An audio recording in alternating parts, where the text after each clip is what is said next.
Centraré la exposición en la noción de construcción tratando de mostrar que construcción implica reconstrucción. Trataré también de defender la utilización técnica del término constructivismo, oponiéndose a la utilización abusiva que lo vacía de contenido para convertirlo simplemente en una etiqueta, para designar apenas un conjunto de prácticas pedagógicas vagamente relacionadas entre sí. El término construcción, referido al aprendizaje de la lengua escrita, no es muy común, generalmente se habla de aprendizaje. No es que de aprendizaje sea un término erróneo, porque efectivamente hay un proceso de aprendizaje, pero la historia social de los términos ha impregnado al término aprendizaje, con una fuerte connotación empirista que no es la que yo quisiera darle. El término maduración está excluido porque no se trata de un proceso puramente madurativo. El término desarrollo ha sido poco usado en la literatura hispana, aunque en inglés es hoy en día bastante corriente oír hablar de developmental literacy. Probablemente es poco usado en español porque en literatura hispana el término desarrollo es usado para casos donde se supone que lo espontáneo ocupa tanto o más lugar que lo aprendido. El término adquisición es más correcto ya que no prejuzga sobre los mecanismos de esa adquisición. Pero yo sostengo que se puede hablar en sentido estricto de construcción, usando ese término como Piaget lo usó cuando habló de la construcción de lo real en el niño, o sea, lo real existe fuera del sujeto pero es preciso reconstruirlo para conquistarlo. Es precisamente eso lo que hemos descubierto que los chicos hacen con la lengua escrita. Tienen que reconstruirla para poder apropiársela. El término constructivo no es sinónimo de activo. Por supuesto que el niño, en tanto sujeto que construye conocimiento, es un sujeto activo, pero para la tradición pedagógica activo, puede querer decir una serie de cosas que no están necesariamente involucradas en el término constructivo, y viceversa. Cuando hablamos de construcción de la escritura en el niño, no estamos hablando de la emergencia más o menos espontánea de ideas ingeniosas, ideas curiosas, ideas a veces extraordinarias que tienen los chicos, lo que en inglés se suele decir wonderful ideas. Es algo más que eso. Tampoco se trata de que algunas cosas se construyen y luego hay una especie de suma lineal de lo ya construido. En algunas conversaciones con colegas yo percibo que la idea de construcción ha sido incorporada de una manera parcial. Consideran que algunas cosas iniciales se construyen pero luego pareciera que el resto se adicionara, como si se tratara de un momento constructivista inicial, y en lo que sigue, el asociacionismo vuelve a aparecer. De alguna manera. Algo muy importante y poco comprendido es que un proceso constructivo involucra procesos de reconstrucción y que los procesos investigadora de los procesos de adquisición de la lengua escrita, de coordinación, de integración, de diferenciación, etc., también son procesos constructivos. Antes de señalar algunas de las características generales de un proceso constructivo, para entender por qué en el caso de la lengua escrita se puede hablar de construcción de la escritura en el niño, es preciso hacer dos aclaraciones previas. Primera aclaración, yo digo escritura, entendiendo que no hablo solamente de producción de marcas gráficas por parte de los chicos, también hablo de interpretación de esas marcas gráficas. En español no hay un término equivalente al inglés literacy, que es particularmente cómodo para hablar de algo que involucra más que aprender a producir marcas, porque es producir lengua escrita, algo que es más que descifrar marcas hechas por otros porque es también interpretar mensajes de distinto tipo y de distinto grado de complejidad, algo que también supone conocimiento acerca de este objeto tan complejo, la lengua escrita, que se presenta en una multiplicidad de usos sociales.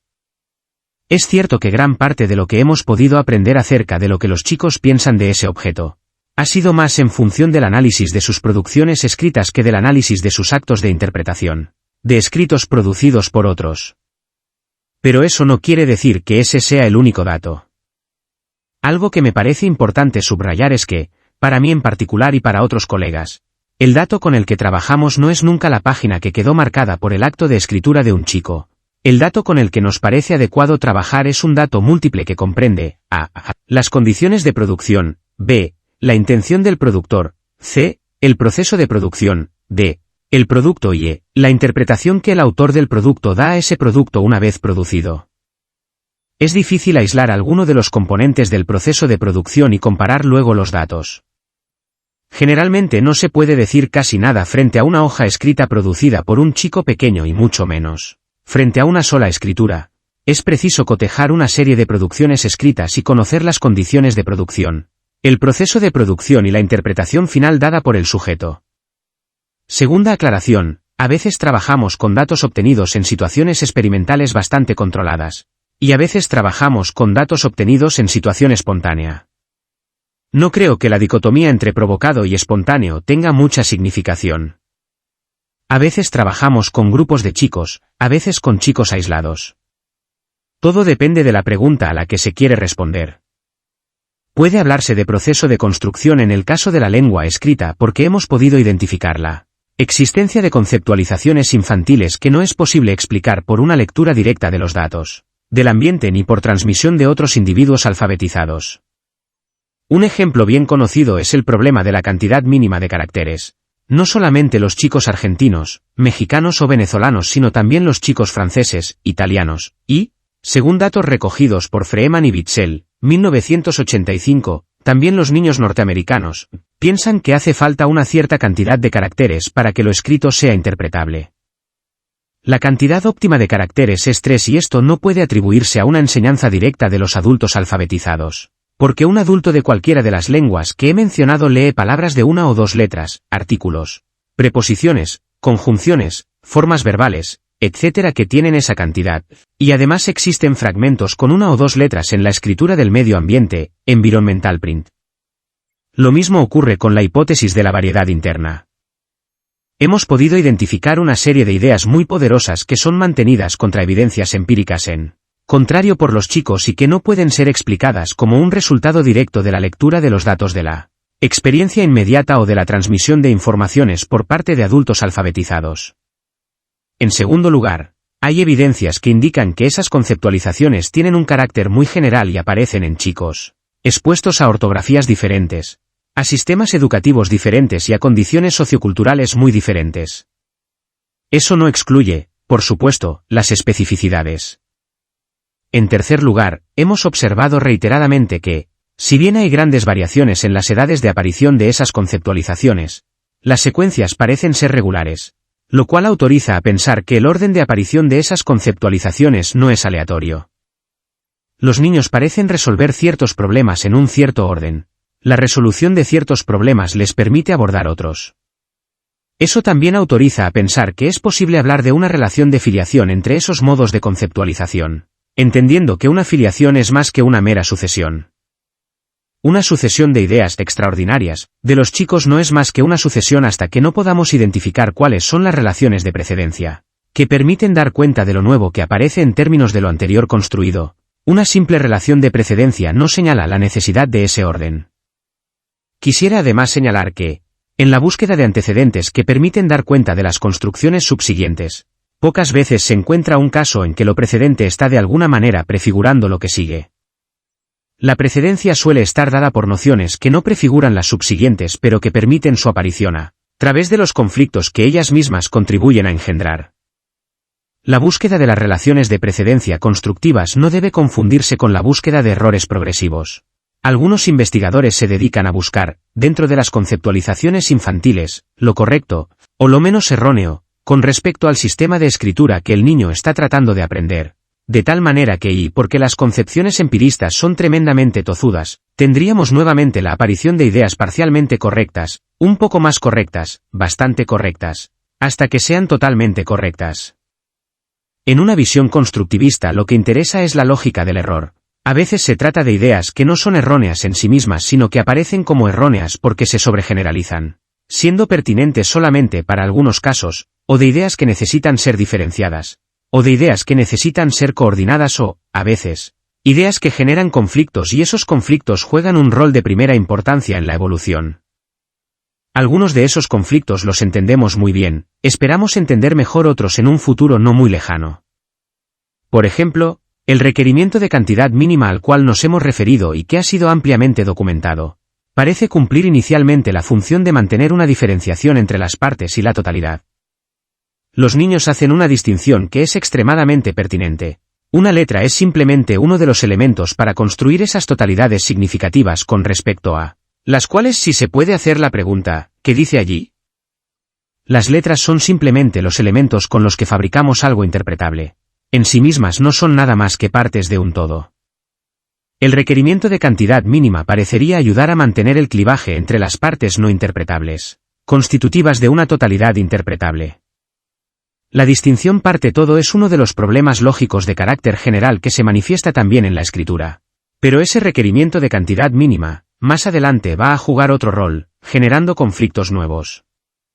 Cuando los niños empiezan a entrar en el periodo de fonetización de la escritura, entendiendo por eso el momento en que empiezan a comprender que hay una relación bastante precisa pero no muy clara para ellos aún entre la pauta sonora de la palabra y lo que se escribe. Cuando empiezan a buscar una correspondencia entre partes de la emisión y partes de la representación, van a descubrir en muchas palabras una o dos partes y ponen entonces una o dos letras. Pero como siguen pensando que con una o dos letras lo escrito no se puede leer, necesitan poner más. Algo similar ocurre en el caso de las escrituras producidas por otros, pero allí el problema es inverso. Hay letras de más cuando ellos anticipan menos. De tal manera que el requisito de cantidad mínima parece cumplir al inicio una función general de diferenciación entre las partes que componen una totalidad y la totalidad en sí misma, pero más adelante ese mismo requerimiento genera una serie de situaciones conflictivas que constituyen desafíos para los niños. Esos conflictos son similares a los que Piaget describe en la teoría de la equilibración, 1975. Antes de ejemplificar estas nociones de construcción y reconstrucción, hago un brevísimo resumen de las conceptualizaciones sucesivas que hemos podido identificar con mayor claridad, tomando como base la exposición que se encuentra en Ferreiro, 1988. En un primer momento los niños conceptualizan la escritura como un conjunto de formas arbitrarias, dispuestas linealmente, que no representan los aspectos figurales del objeto, para eso sirve el dibujo, y que sirven fundamentalmente para representar aquella propiedad importantísima de los objetos que el dibujo no consigue atrapar, el nombre. Linearidad y arbitrariedad de formas son las dos características más fácilmente aceptadas de una representación escrita. Luego empiezan a elaborarse las condiciones de interpretabilidad, o sea, para que una escritura represente adecuadamente algo no basta con que tenga formas arbitrarias dispuestas linealmente. Hacen falta ciertas condiciones formales, de un carácter muy preciso, una condición cuantitativa y una condición cualitativa. La condición cuantitativa tiene que ver con la cantidad mínima, la condición cualitativa con lo que hemos llamado la variedad intrafigural o variedad interna. En ese momento cada escritura se juzga por sí misma y no hay aún criterios claros para compararlas entre sí. Eso es lo que aparece luego y nuevamente sobre un eje cuantitativo y un eje cualitativo, pero ahora tratando de resolver otro problema. ¿Cómo se crean diferencias en la escritura capaces de expresar las diferencias que el sujeto percibe o evalúa entre lo que quiere escribir? Se descubren así diferenciaciones cuantitativas que tienen que ver con límites mínimos y máximos de caracteres y diferenciaciones cualitativas que tienen que ver con las formas de las letras, con las diferencias de posición de las letras y las combinaciones de las mismas. A significados diferentes deben corresponder secuencias diferentes, pero las diferencias que se marcan son fundamentalmente diferencias semánticas y no diferencias sonoras. La fonetización de la escritura comienza cuando los niños empiezan a buscar una relación entre lo que se escribe y los aspectos sonoros del habla. El análisis del significante parece surgir también tratando de comprender nuevamente, pero a otro nivel, la relación entre el todo y las partes constitutivas. El periodo de fonetización de la escritura, en el caso de lenguas como el español, se manifiesta con un primer periodo silábico, seguido por un periodo silábico alfabético y finalmente los niños abordan lo esencial de una escritura alfabética. Atienden fundamentalmente a las diferencias y semejanzas en el significante con descuido de las semejanzas o diferencias en el significado. De tal manera que se los ve trabajando con hipótesis de este tipo, a semejanza de sonidos, semejanza de letras, a diferencias sonoras, diferencia de letras. Todo lo demás no se entiende y porque no se entiende no aparece. Las escrituras alfabéticas iniciales dejan en suspenso, dejan de lado todo lo que no es alfabético en la representación alfabética del lenguaje. No es extraño, es perfectamente comprensible, pero es maravilloso que así sea. ¿Qué es lo no alfabético? Lo no alfabético es todo aquello que no responde al principio general antes mencionado, a diferencia de sonidos, diferencia de secuencias gráficas, a semejanza de sonidos, semejanza de secuencias gráficas. La separación entre palabras, los signos de puntuación, la distribución de mayúsculas y minúsculas y las alternativas gráficas para semejanzas sonoras o las semejanzas gráficas para diferencias sonoras, o sea, lo que generalmente llamamos la ortografía de cada palabra, no tiene nada que ver con esto. El paso siguiente consiste, obviamente, en tratar de entender lo que se dejó de lado y que se sabe que está en el objeto pero que ha sido puesto de alguna Manera entre paréntesis porque primero, y muy sabiamente, los chicos tratan de entender los principios fundamentales del sistema alfabético y después tratan de entenderlo, que no es alfabético dentro del sistema alfabético. La evidencia empírica acumulada parece indicar que el orden de sucesión de las conceptualizaciones de los chicos no es azaroso y que alguna de las construcciones son previas a otras porque son constitutivas de las construcciones subsiguientes. Esto no quiere decir que podamos encontrar una secuencia similar con respecto a todos los aspectos de la adquisición de la escritura. Hay una serie de aspectos que quizás no se organicen de esta manera. Ferreiro, 1988b. La secuencia que he descrito, de manera muy resumida, es relativa a los esfuerzos infantiles por responder a esta pregunta fundamental. ¿Qué es lo que la escritura representa y de qué manera lo representa? O sea, ¿qué clase de objeto es ese objeto? Insisto en que describir una serie ordenada de modos de organización no descarta las diferencias individuales, sino que permite ubicarlas en un marco general. Lo más importante no es discutir sobre las etiquetas ni discutir sobre si las etapas son 3, 4 o 6. Lo más importante, creo, es entender ese desarrollo como un proceso y no como una serie de etapas que se seguirían unas a otras casi automáticamente. Es importante también, y creo que pedagógicamente ha sido muy importante, la posibilidad de ver en positivo muchas cosas que antes se veían solamente en negativo. Ese larguísimo periodo que precede a las escrituras alfabéticas era antes considerado casi exclusivamente en términos de, el chico no puede, no sabe, es inmaduro, se equivoca todavía, no aprendió. Hoy en día sabemos ver eso en positivo y por eso podemos evaluar los avances que han tenido lugar y sabemos leer esos datos en términos de indicadores bastante finos que nos permiten entender cómo piensan los productores de esos textos. Los procesos de construcción siempre suponen reconstrucción, pero ¿qué es lo que se reconstruye? Es preciso reconstruir un saber construido en cierto dominio para poder aplicarlo a otro dominio. Hay reconstrucción de un saber construido previamente con respecto a un dominio específico para poder adquirir otros conocimientos del mismo dominio que, de algún modo, han sido registrados sin poder ser comprendidos.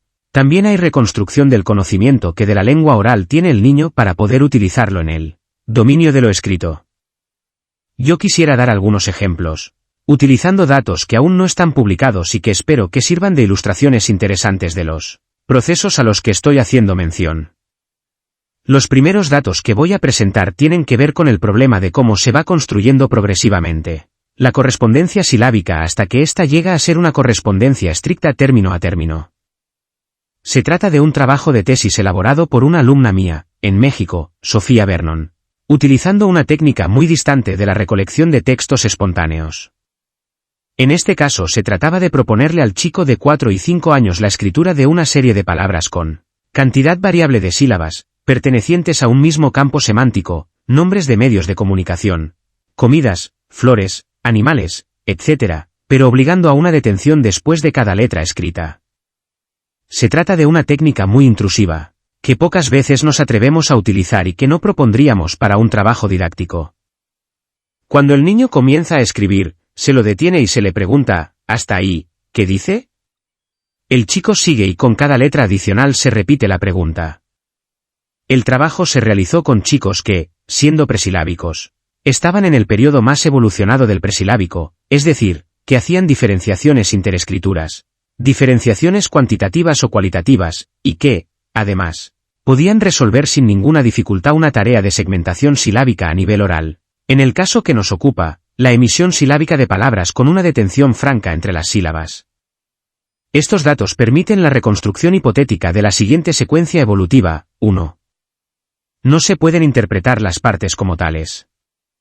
Frente a la incompletud gráfica, o sea, cuando la palabra desde el punto de vista gráfico no está completa o bien no dice nada o bien dice la palabra completa aunque el sujeto sostiene que todavía faltan tetras.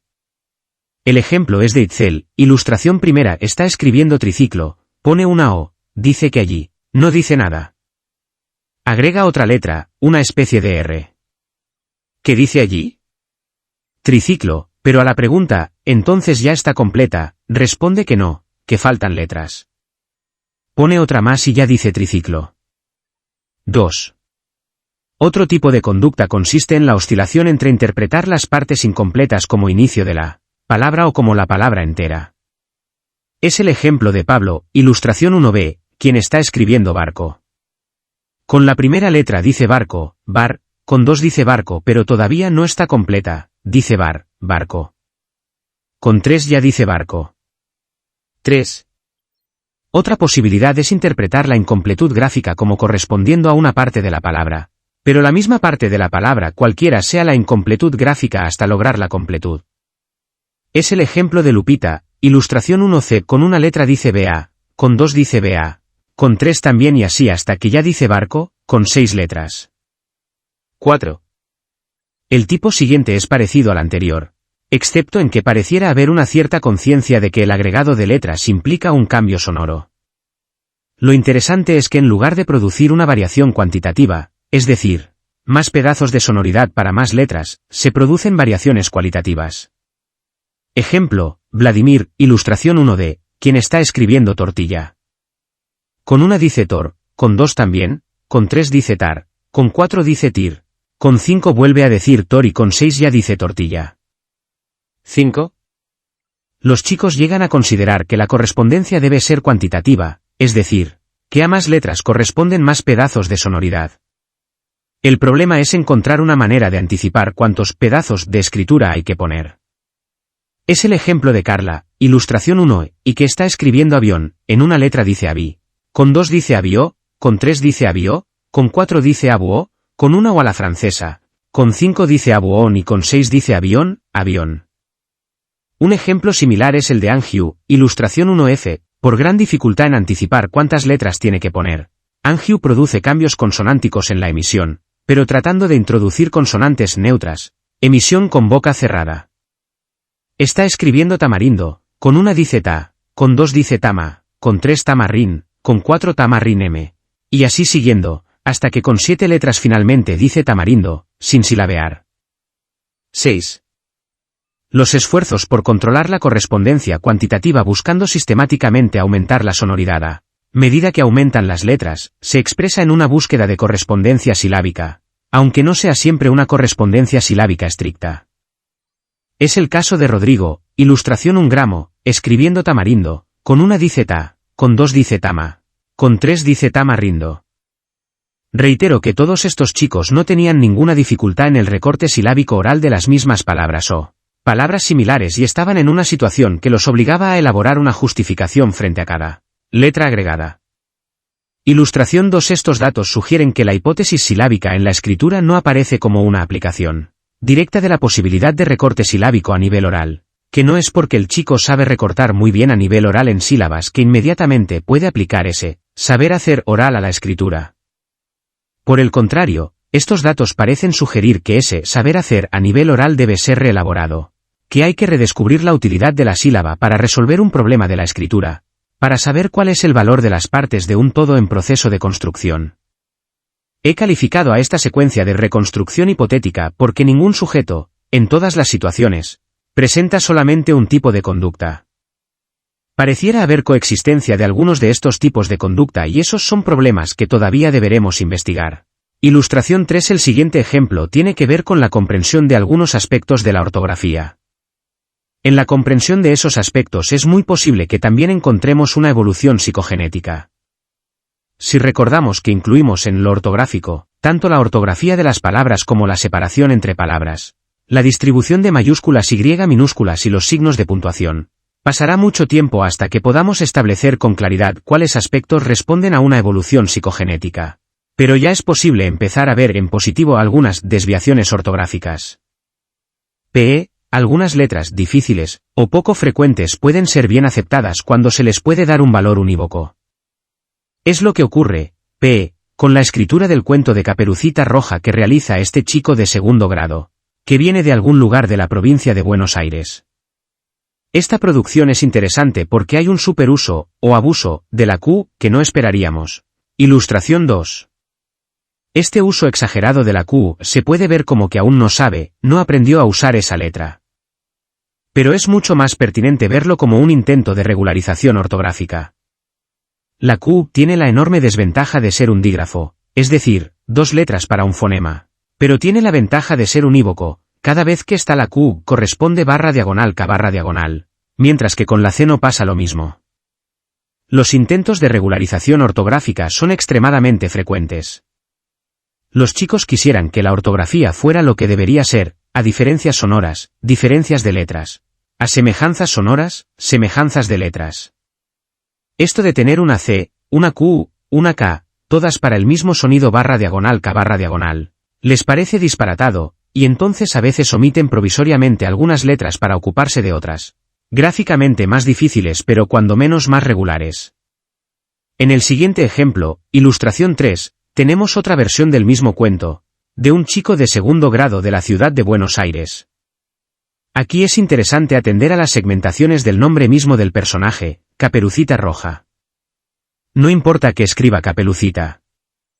Lo que quiero señalar es que, en el título y en el cuarto renglón, escribe Caperucita en un solo segmento. En el primer renglón y en el octavo en 2 segmentos, Caperucita, más abajo aparece también en 2 segmentos. Pero el corte no se ubica en el mismo lugar, Caperucita, y finalmente aparece en 3 segmentos, Caperucita. Todo ello sin atender a las uniones entre fragmentos de ese nombre y otras palabras adyacentes. Una producción así se puede ver en sentido negativo, como esta chica aún no domina las segmentaciones.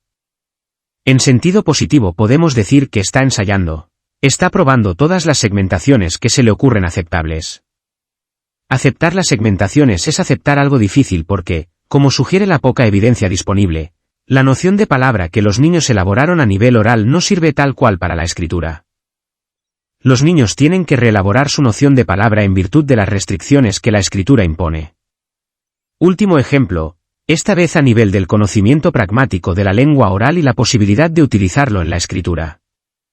Este es un texto totalmente espontáneo ya que no participamos dando instrucciones para su producción pero, por suerte, la mamá de esta chica lo recogió y pudo restituir las condiciones de producción. Se trata de una carta producida por una chica de 6 años que está respondiendo a una carta enviada por su abuela. Es una de las tantas chicas argentinas que vive en México y que tiene su abuela en la Argentina. La carta llega y ella decide responderla. Escribir una carta iniciando el intercambio es una cosa, responder a una carta es una tarea muy diferente. La carta producida por la niña, que se llama Ana, ilustración 4, en versión regularizada dice: Querida abuela, gracias por la felicitación. Sabía que lo harías. Miriam te va a escribir. Por eso te lo mandamos. Bien. Las cartas quiero que me las mandes con letra imprenta, por favor. Gracias por mandarnos la carta. Firma Ana nieta. Ana conoce los rituales de iniciación y de cierre, sabe que una carta no se inicia como un cuento. Abre bien la carta, querida abuela, y la cierra muy bien, gracias por mandarnos la carta, pone al final su nombre pero le agrega la palabra firma, para garantizar que ese nombre escrito sea una firma. Hay algo raro en este texto que solo se entiende si conocemos las condiciones de producción.